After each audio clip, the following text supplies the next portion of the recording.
Welcome, everyone, to the Consciously Connected Conversations podcast. We're slowly wrapping up our alternative education theme. And today I'm very excited to be speaking about world schooling, something I didn't even know existed until about a year ago. So I'm very excited to speak more. So today we're speaking to Tamryn, who's also in South Africa, which is very exciting. I like chatting to South Africans just because, because that's what we are. So Tamryn, welcome to the podcast. Thank you so much. Such a privilege to be here. I can't wait to chat all things traveling with your kids and educating them. What could be better? Ah, awesome.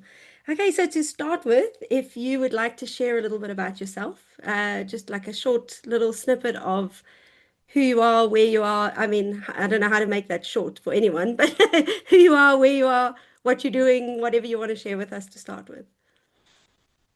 Well, I'm based on the east coast of South Africa in a tiny little beach town called Salt Rock near Ballito. And before I had kids, I had the big ambition of traveling around the world in a tiny house. And then when I had my first son, I discovered that he doesn't like to travel. Yeah. So my version of being able to experience different cultures and different people and different families who travel is that I have a host of short-term rentals under the banner of a brand called World School Hub South Africa, and I host families who are traveling. So I have some short-term rental businesses. I also have an online education business on how to do that. And I do travel with my kids when they feel comfortable to do that. So that's a very, very high level snippet of what's going on for me these days. Oh, awesome. Thanks, Tamara. And I'm sure, well, we'll get into it just now, but I'm sure what you're doing is not very known to South Africans, but we'll get to that a little bit towards the end. Let me start with like the basics because a lot of people maybe haven't even heard of world schooling. Let's start. What is world schooling? What does it mean to you? And yeah, how do you see it? Well, at a very, very high level, the concept of world schooling is a kind of subcategory or a sub niche of home schooling or home educating. And it's essentially families who are homeschooling or home educating by traveling around the world. It's sometimes called road schooling, world schooling. I've heard a few other ideas, but the premise is that your children are being educated by you in your family, and you do that by traveling either your country or the world if you're able to pull that off. Mm. Yeah, which is like amazing. It's a concept I'd never even thought of, but it makes sense. It's like, why not? Especially the world we're living in now. So many people work remotely. They can work from anywhere. You just need internet. Like, let's do this. Let's all do this. Exactly. Yeah. Exactly. If you can Um, get the work from anywhere thing right, which a lot of people can, and it's surprising the amount of options you have to be able to. It's not necessarily people who are just born to a trust fund and they've got like so much money they don't know what to do with it that they go to a different country every week. It's actually quite a different. There may be a tiny portion of people like that, but the the majority of people who are world schooling are still working, they're still having their daily rhythm, they're just doing it in a different location, usually every few months. Some world schoolers will stay put somewhere for 6 months, 3 months, and they're not on vacation, they're not on holiday, they're living their daily rhythm, their daily lives. If they are homeschoolers who do formal curriculum, then they'd be doing that with their kids and exploring and touring perhaps in the afternoons, or if they're doing a kind of education that is self-directed or called unschooling, which is actually my specific subcategory of world schooling is self-directed education, then they would truly just be experiencing life and learning lessons through what is available in the place that they've chosen to stay. And then there's an interesting concept called a world schooling hub. So if you're new to the idea of world schooling, you're going to be even more surprised to know that there's a whole industry of places who create hubs, which is a place you can come and be, you can come and stay, you can join a structured set of activities over a period of time. And you can find out about those through various different platforms and websites or Facebook communities. And you can hop around the world plugging into other communities of people who are doing this, who've chosen that hub. Whether I know of hubs in Kenya, Tanzania, there's a couple in South Africa, Goa, Costa Rica. There's nowhere I haven't encountered a hub that you can go and connect to. That's so exciting. And like as you're talking, I've got all these questions coming up that I haven't even thought of to ask. The one that keeps coming up Sure. for me then is from the families that you're seeing and interacting with, how many of those Mm. families have a home that they ever go back to, or are they living this sort of like traveling lifestyle? They don't even have like a base. Like, yeah, what's the norm, or is You'll it different for everyone? you'll find such a mix. You'll find such a mix. I think there's a big percentage of people who have a home base somewhere where they spend a portion of the year in their own home, and then they might rent out their home or do short-term rentals. So that's actually my main business is an online education business on how to run short-term rentals. So being able to rent out your own space is a big piece of being able to travel, is because it's a kind of business that you can run remotely. You can have an on-the-ground team who are managing your guests. So there's a portion of people who are sometimes at their house, sometimes not, and generating revenue from their house, not even necessarily houses that they own. Yes, you can have a lease that allows you to have guests in your house, even if you are a tenant. And then there's a portion of people who are just permanently on the road. I've seen some families who've been on the road for 5 years. Wow. So it's a real mix. Yeah, That's yeah. amazing. It sounds so exciting. I'm sure it's maybe not always as exciting as it sounds because there's still normal struggles and normal daily things. But I think Yes, what's yes. also coming up for me is what do you think nudges people to do this? Like, do you think it's purely because they want their kids to see the world and learn differently, or is it just like a Mhm. travel bug hits them, or a mixture of both? Like, I'm curious to know, yeah, what gets people out Mm. there doing this? Well, you used the word now in your question differently, which is a very significant word in my life. That's the name of my community, and my website and everything is differently.life. And I think that is the underlying idea, is that even long before COVID and the disruption and most people having to use Zoom for the first time, there was this bubbling movement. I would say certainly in the early 2000s, definitely in the 2010 to 2020, which was when I got involved with the movement. There was this idea that you don't have to live life in what I call the traffic and TV norm. You don't have to go to school, get a tertiary education, sign up for a job, stay in that job for 30 years, make sure that you're paying off a mortgage, and hope that you can retire one day and then do everything that you want to do. That was inspired by a book called The 4 Hour Work Week, which came out in 2007 by Tim Ferriss. And even before that, there's a book by Ralph Potts called The Professional Vagabond. And it was this idea that you don't have to wait until you're retired to live your life. You can actually define what you want. You can eliminate what's in the way. You can start having mini retirement. So this was really the core idea behind digital nomads and people working remotely. It was that you could have your cake and eat it too. You could be in Bali, work, and then go and surf. You didn't have to wait for your annual vacation, or even worse, till retirement. So that movement was already getting traction long before a lot of people were forced into the idea of learning the tools and the skills to be able to work remotely. And I think that is largely the underlying idea around world schooling. It was like, hey, well, if I can work from anywhere, I can't do it because my kids need roots. That's like the big objection. My kids need stability, they need roots, they need schooling. And if a parent had already pulled loose the constraining tie of the idea that they have to be in formal schooling, so they're already homeschooling, then travel is the natural next thing to marry to that. If I'm homeschooling, then there's literally no reason for me to stay in my town. And if my income is not tied to geography and I've got a bucket list of places I want to see, how do I go about combining that? And I think that's the real drive. It's a values-led, freedom-led choice for families. Yeah, sure. And it just sounds so enticing. Like as you're speaking, I'm like, I have to do this. Like, how do I How am I going to homeschool? get this done? Yes.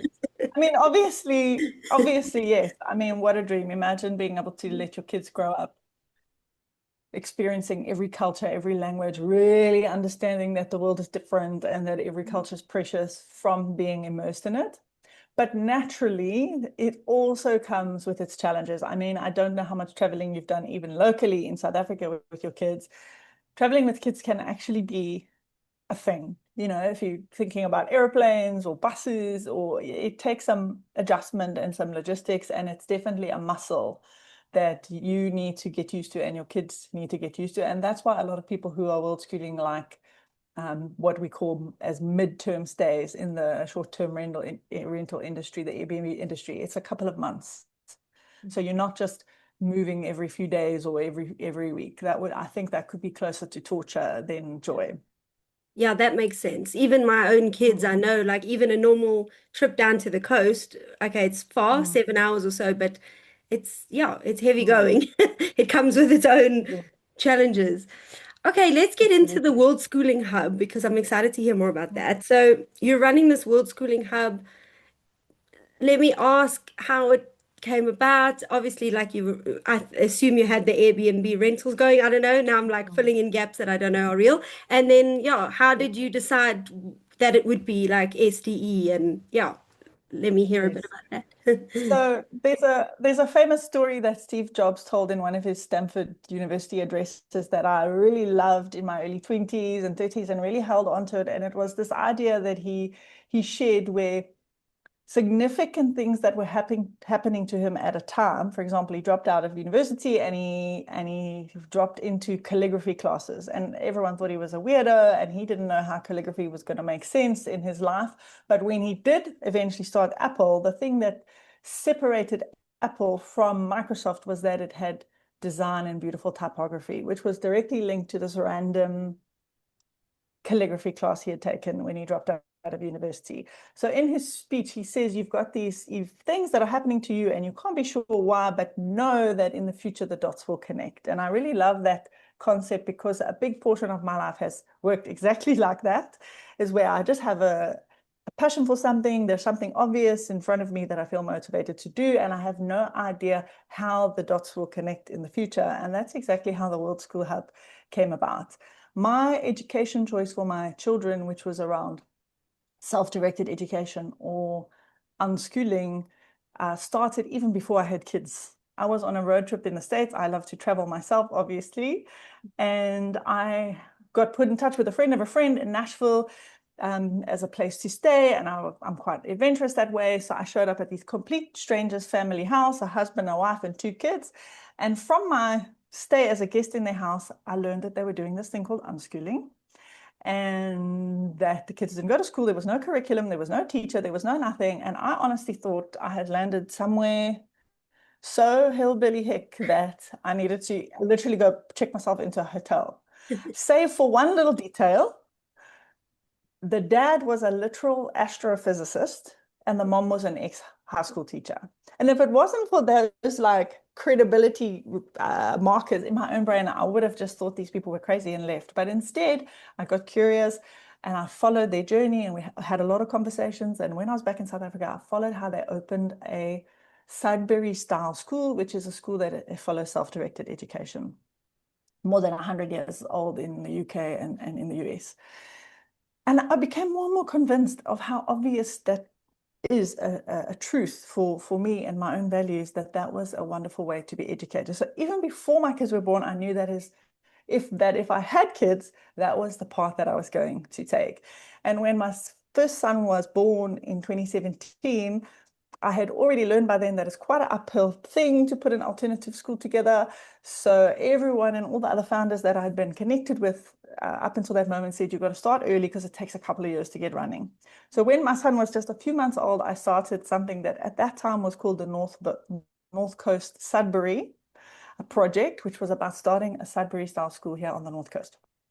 And that has had its ups and downs, but running more or less in some form or another with some collective of families since 2018. Okay. And then in parallel, I had been involved in adult education for most of my life. Traditionally, I was a corporate trainer. I lived in Europe. I've trained in America. I've trained in India. I've trained all over Africa running adult education style workshops. So I had a little thing or two to know about education and the kinds of adults that I saw in my corporate classroom. And I was very curious why people weren't curious. And when I and I'd been, I mean, had a little stamp on my corporate business cards from, 2009, 2010 that said, be curious, because I could see that curiosity just wasn't there. People would come into my classroom or into my workshop.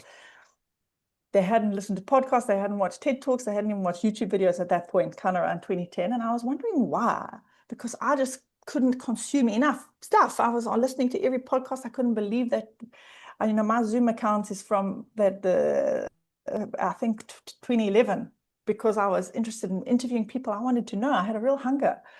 And when I learned about self-directed education, for me, a light went on that the missing curiosity had actually been snuffed out from going through a 12-year program of being taught that the worst thing you can do is make a mistake, and that all you had to do was try and accumulate points by avoiding mistakes, which is basically how the mainstream system works.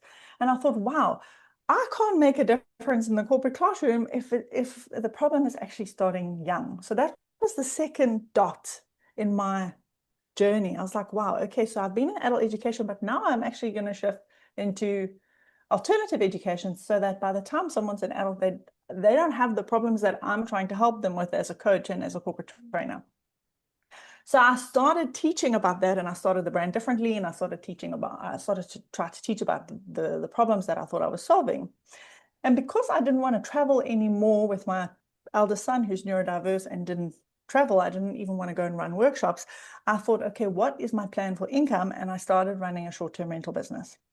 And for 5 years, I ran them separately. I had this education project, I had Airbnbs and short-term rentals, and then I had my online coaching business. And I didn't notice for at least half a decade that they were connected until about a year and a half ago. I also discovered that there were people who were homeschooling, people who wanted online income independent from location, and people who needed a place to stay while they were doing that. And that was my big epiphany. I was like, oh my God, I actually already have all the ingredients for what this is, which is to combine them. So my short-term rentals and my learning hub merged as the World School Hub.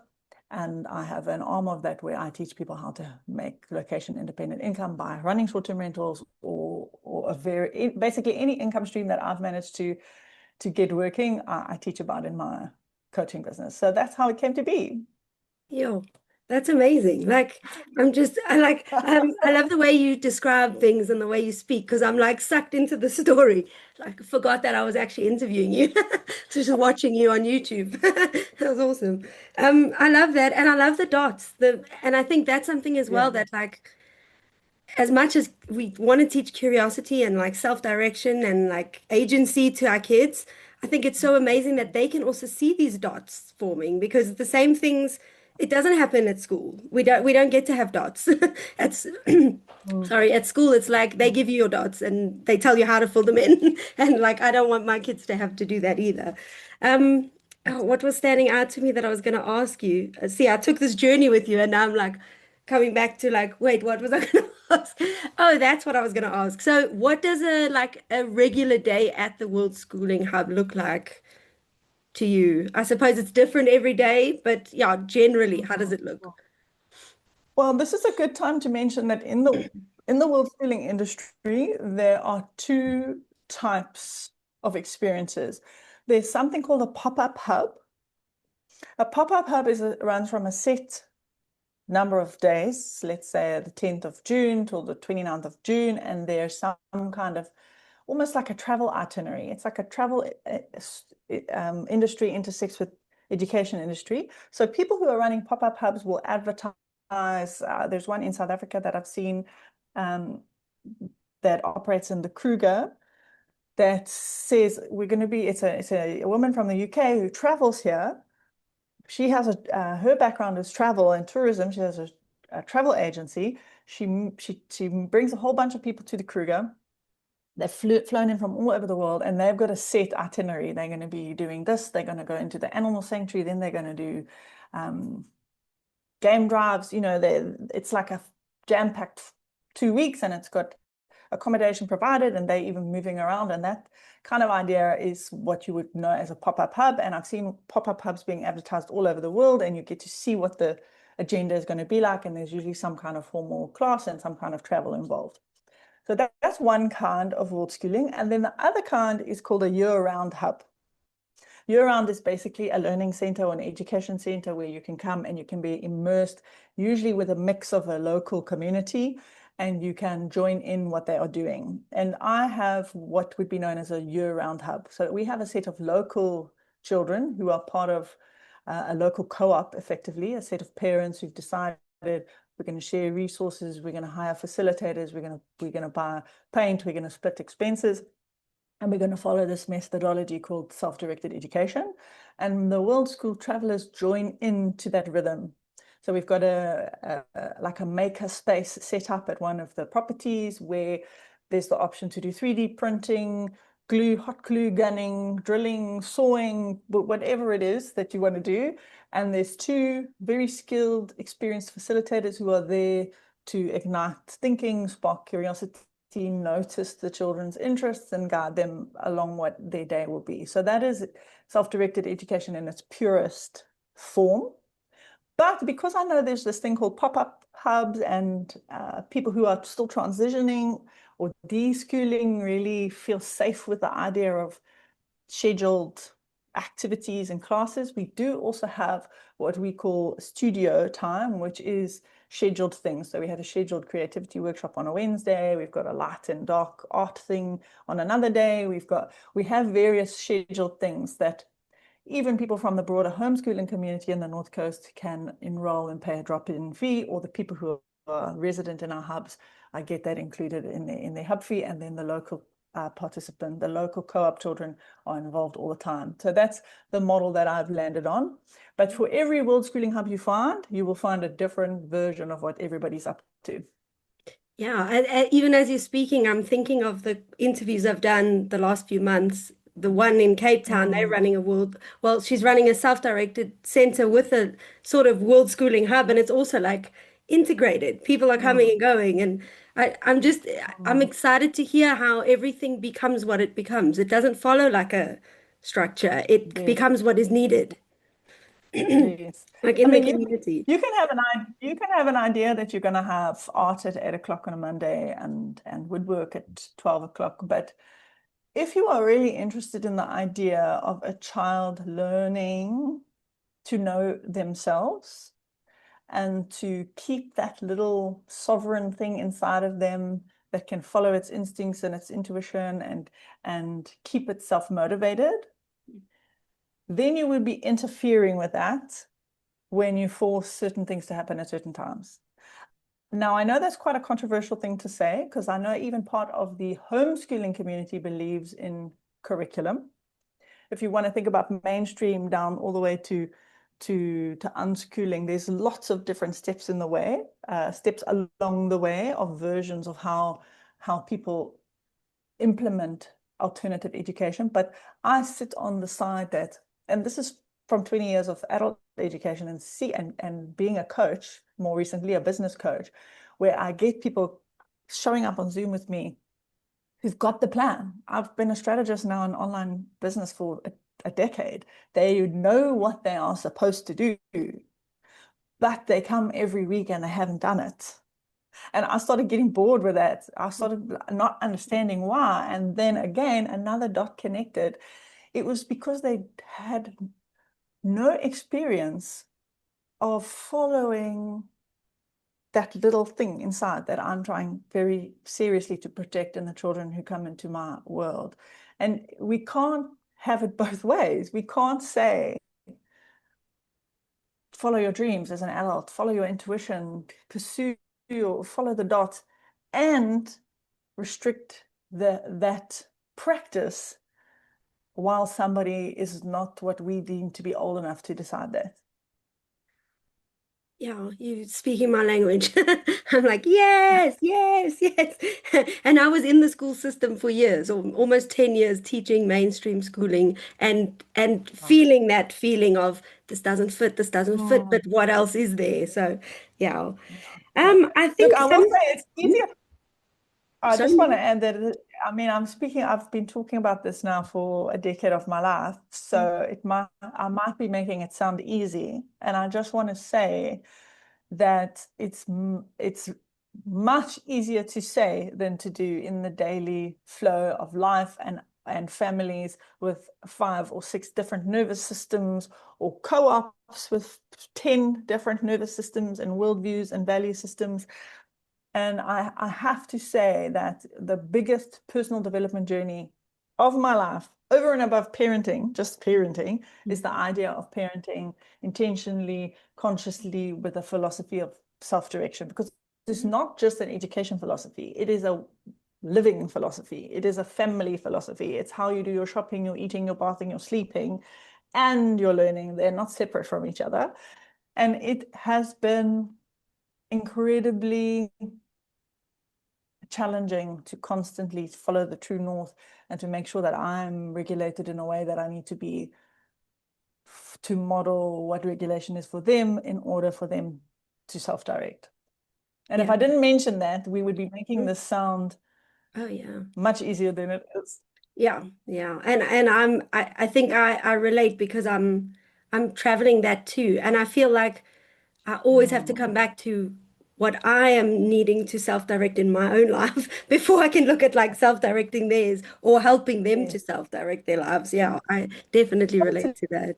And if you grew up in the mainstream system like all of us did, we don't know it to be familiar. So we are trying to implement something that we have not experienced ourselves, just based on what feels system. And I just don't think there's anything more difficult than that. Yeah. And I think that is part of the unschooling process is learning about ourselves. I almost feel like that's the biggest part of our day is just learning about ourselves. The rest of the stuff we learn will only happen when we learn about ourselves. It seems like the Totally. starting point. Totally. The I biggest think secret about unschooling that people only discover when they're in the trenches is that unschooling is a parenting journey much more than it is the child's journey, because the child arrives intact. And our schooling process as parents is to not interfere with that. And that's the hard part. Yeah, it's hard not to bring our fears and panics into their life when they can self-direct more easily as children because they know what they want to do. Usually, I don't know if it's always that way. I think one of my questions I want to sort of finish off with, well, I'll finish with this and then we can see if there's anything else we want to finish with. What do you see as the future of world schooling or like unschooling, self-directed education, just from your experience? Where do you see it going? I imagine it's going to become more and more popular and closer towards the mainstream, like a lot of the movements I mentioned, influenced by Tim Ferriss and the idea of working remotely. And as alternative education becomes more popular, I'm sure you've heard people talking about statistics of how many people are choosing to home educate today versus 10 years ago. But what I will say about the world schooling niche currently is that it's currently a new frontier. And if you think of the stories of the Wild West in the US, where people would go in quest of gold, and at that point there wasn't established norms and customs and ways of being, so you could either be the baddie or you could strike it lucky, because it was literally the Wild West. And I find myself often attracted to niches that have this Wild West quality, because I'm quite innovative. I love inventing things. I love being part of things. But like you found in the stories of the Wild West, where there could be a troop of baddies doing whatever they want, and there was nobody regulating or managing, the world schooling niche is still very Wild Westish. There isn't yet any kind of uniformity. No one hub is doing the same thing as another hub. The sales mechanism right now is people go into Facebook groups. They say, I want to go to Spain and it needs to be hot. And I've got a 10-year-old and you like surfing. And then hundreds of people comment. And that's how people are kind of finding each other now. In fact, I've been working on a tool called Hubstay, which is a little bit like an Airbnb for world schooling, where you can filter by age and interest and activity and accommodation, to try to bring this niche a little bit out of Wild West stations and a little bit more into credibility, peer review, double review systems, ways that you can trust so that you can understand what philosophies the place has, because they might say they're values led, but the rubber hits the road when one child hits another child, and how is that handled? So it's still very much do what you like, everybody's doing something different space. And the more that we manage to uniformize and systematize and formalize, the more popular and accessible it will become. But it is still very much now the innovator, early adopter, if you know that that curve of innovator, early adopter, early majority, late majority, laggards. That's how anything gets adopted. And I'd say it's really much in the early adopter, maybe early majority phase, and a lot of systematization has to happen before we get to that tipping point. But I do think that tipping point is going to arrive as more and more people learn how to separate their income from their location. Mm-hmm. Yeah, wow. That's I love how you speak again, the way that I can hear that you're used to teaching, because I'm learning. I haven't heard about that curve, so thank you. You've taught me something. So yeah, I'm really excited. I'm sitting here just feeling excited for the journey of like the world, how it can change the world, how it can change children's experiences of education, and like I'm starting to see how even as an unschooling family that are quite, we've got our roots here in Benoni, but there are ways that we could incorporate world schooling partially, like there's lots of opportunities. I mean, you can be a world schooler once a year if you go, if you're traveling for philosophy with your family, with the idea that being is education, not doing. Yeah. Oh, sure. Thank you, Tamryn. This has been such an amazing chat. It's felt like I'm just having a conversation, which is the way I love the podcast to go. I suppose before we finish off, is there anything else you would like to add? Any pearls of wisdom or something we haven't mentioned that you'd like to add? Yeah. I think I would just like to leave a little idea that if you have heard anything that makes you curious, any little part of where our discussions have gone, is to follow that curiosity, because it will never lead you astray. Thank you. And like you say, the curiosity is a big one. From being in mainstream and seeing the curiosity leave the children as the years go on, I think that was the biggest motivating factor for me to get them out of the system, because I didn't want to look back and say, when was that moment when it was gone? When did that fire go out? And how can I light it again? So I got them out while the fire was still burning. So hopefully it gets bigger and bigger. I mean, I can say, I spent my entire career trying to figure out how to reignite that curiosity. And my final conclusion, while it's not impossible, I've had some very successful students and clients that I've mentored and coached, but it is much better to not snuff it out in the first place.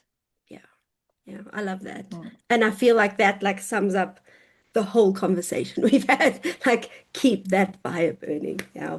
So thank you so much, Tamryn. It's been so lovely chatting to you. And yeah, I'm so glad we've connected now, and I hope we can stay in touch and that our paths can meet as we travel this journey of life and schooling and traveling and everything. Absolutely. Thank you so much. It's been such a pleasure and such a privilege. Thank you.